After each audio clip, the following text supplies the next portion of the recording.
ನಮಸ್ತೆ ಎಲ್ರಿಗೂ. ನಾನಿವತ್ತು ಖಾರ ಪೊಂಗಲ್ ಮಾಡೋದು ಹೇಗೆ ಅಂತ ತೋರಿಸ್ಕೊಡ್ತೀನಿ. ಫಸ್ಟ್ ಟೈಮ್ ಆದರೆ ಇದೇ ರೀತಿ ಟ್ರೈ ಮಾಡಿ, ಚೆನ್ನಾಗಿರುತ್ತೆ. ಇಲ್ಲ ಆಲ್ರೆಡಿ ಮಾಡ್ತಿದ್ರೆ ಈ ಟಿಪ್ಸ್ನ ಯೂಸ್ ಮಾಡಿ. ಸಂಕ್ರಾಂತಿ ಹಬ್ಬ ಇರೋದ್ರಿಂದ ಸಾಮಾನ್ಯವಾಗಿ ಎಲ್ಲರೂ ಕೂಡ ಪೊಂಗಲ್ ಮಾಡ್ತೀವಿ.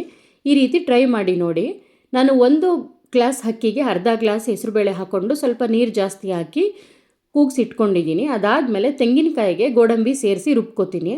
ತೆಂಗಿನಕಾಯಿ ಜೊತೆಗೆ ನೀವು ಗಸಗಸೆ ಹಾಕಿದ್ರೂ ಚೆನ್ನಾಗಿರುತ್ತೆ. ಒಂದು ಕಡೆ ಚಟ್ನಿ ರೆಡಿ ಮಾಡ್ಕೊಳ್ಳೋಣ. ಚಟ್ನಿಗೆ ತೆಂಗಿನಕಾಯಿ, ಬೆಳ್ಳುಳ್ಳಿ, ಹಸಿರು ಮೆಣಸಿನ್ಕಾಯಿ, ಕರಿಬೇವಿನ ಸೊಪ್ಪು, ಕೊತ್ತಂಬರಿ ಸೊಪ್ಪು, ಸ್ವಲ್ಪ ಹುರ್ಗಡ್ಲೆ, ಸ್ವಲ್ಪ ಉಪ್ಪು ಹಾಕಿದ್ರೆ ಚಟ್ನಿ ರೆಡಿ ಆಗುತ್ತೆ. ಅದಾದಮೇಲೆ ಒಂದು ಪಾತ್ರೆಗೆ 1 ಸ್ಪೂನ್ ಎಣ್ಣೆ ಹಾಕಿದ್ದೀನಿ, 2 ಸ್ಪೂನ್ ತುಪ್ಪ ಹಾಕ್ತೀನಿ. ನೀವು ಬೇಕು ತುಪ್ಪ ಜಾಸ್ತಿ ಇದೆ ಅಂದರೆ ನೀವು ತುಪ್ಪದಲ್ಲೇ ಮಾಡ್ಬೋದು. ಇಲ್ಲ ತುಪ್ಪ ಕ್ವಾಂಟಿಟಿ ಕಮ್ಮಿ ಮಾಡ್ತೀವಿ ಅನ್ನೋದಾದರೆ 1 ಸ್ಪೂನ್ 2 ಸ್ಪೂನ್ ಎಣ್ಣೆ ಸೇರಿಸ್ಕೋಬೋದು. ನಾನಿಲ್ಲಿ 2-2.5 ಸ್ಪೂನು ತುಪ್ಪ ಸೇರಿಸಿ ಸ್ವಲ್ಪ ಬಿಸಿ ಆಗೋವರೆಗೂ ಬಿಡಿ. ಬಿಸಿ ಆದಮೇಲೆ ಅದಕ್ಕೆ ಉಂಡೆ ಮೆಣಸು ಹಾಕಿದ್ದೀನಿ. ಉಂಡೆ ಮೆಣಸು ಸಾಮಾನ್ಯವಾಗಿ ದೊಡ್ಡವರೇ ಇದ್ದರೆ ಉಂಡೆ ಮೆಣಸನ್ನೇ ಹಾಕ್ಬೋದು. ನಮ್ಮ ಮನೇಲಿ ಚಿಕ್ಕ ಮಕ್ಕಳಿರೋದ್ರಿಂದ ಮೆಣಸು ತೆಗಿತಾರೆ ಅನ್ನೋ ದೃಷ್ಟಿಗೆ ನಾನು ಸ್ವಲ್ಪ ಮೆಣಸಿನ ಪುಡಿನೂ ಕೂಡ ಹಾಕ್ಕೊಂಡಿದ್ದೀನಿ.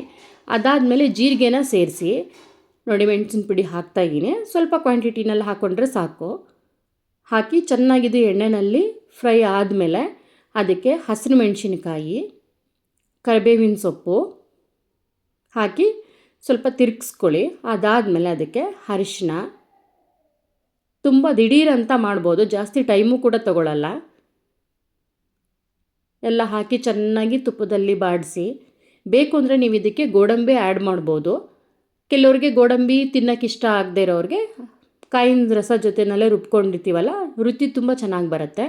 ಕೂಗಿಸ್ಕೊಂಡಿರೋ ಅನ್ನನ ಇದಕ್ಕೆ ಹಾಕಿ ತುಪ್ಪದಲ್ಲೇ ಸ್ವಲ್ಪ ಮಿಕ್ಸ್ ಮಾಡ್ಕೊಳ್ಳಿ. ಫಸ್ಟು ಮಿಕ್ಸ್ ಮಾಡ್ಕೊಂಡಾದಮೇಲೆ ಇದಕ್ಕೆ ರುಬ್ಬಿಟ್ಕೊಂಡಿರುವಂಥ ಕಾಯಿ ಗೋಡಂಬಿ ರಸನ ಸೇರಿಸಿ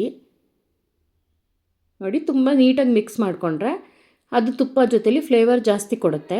ರುಬ್ಕೊಂಡಿರುವಂಥ ಕಾಯಿ ಮತ್ತು ಗೋಡಂಬಿ ರಸವನ್ನು ಇದಕ್ಕೆ ಸೇರಿಸಿ ಚೆನ್ನಾಗಿ ಗಂಟಿಲ್ಲದೆ ಇರೋ ಥರ ಹೊಡ್ಕೋಬೇಕು. ಇದಕ್ಕೆ ರುಚಿಗೆ ಎಷ್ಟು ಬೇಕಾಗುತ್ತೋ ಅಷ್ಟು ಉಪ್ಪನ್ನ ಹಾಕ್ಕೊಳ್ಳಿ. ಜಾಸ್ತಿ ಉಪ್ಪು ಮಾಡಿಬಿಡಿ, ಸ್ವಲ್ಪ ಕಡಿಮೆನೇ ಹಾಕ್ಕೊಳ್ಳಿ. ಬೇಕು ಅಂದರೆ ಆದಮೇಲೆ ಒಂದು ಸ್ವಲ್ಪ ಟೇಸ್ಟ್ ಮಾಡಿ ಮತ್ತೆ ಹಾಕಿ ತಿರುಗಿಸ್ಕೋಬೋದು. ಅದಕ್ಕೋಸ್ಕರ ರುಚಿಗೆ ತಕ್ಕಷ್ಟು ಉಪ್ಪನ್ನ ಹಾಕಿ ನೀವು ಚೆನ್ನಾಗಿ ಅದೆಲ್ಲ ಗಂಟು ಹೋಗೋವರೆಗೂ ಹೊಡೆದು ತಿರುಗಿಸ್ಕೊಂಡ್ರೆ ಪೊಂಗಲ್ ರೆಡಿ ಆಯಿತು. ಒಮ್ಮೆ ಈ ರೀತಿ ಟ್ರೈ ಮಾಡಿ ನೋಡಿ, ತುಂಬ ಚೆನ್ನಾಗಿ ಬರುತ್ತೆ. ಇದಕ್ಕೆ ಚಟ್ನಿ ಹಾಕ್ಕೊಂಡು ತಿಂತಾಯಿದ್ರೆ ತುಂಬ ಚೆನ್ನಾಗಿರುತ್ತೆ. ಮೇಲೊಂದು ಸ್ಪೂನ್ ತುಪ್ಪ ಹಾಕಿ ಚೆನ್ನಾಗಿರುತ್ತೆ.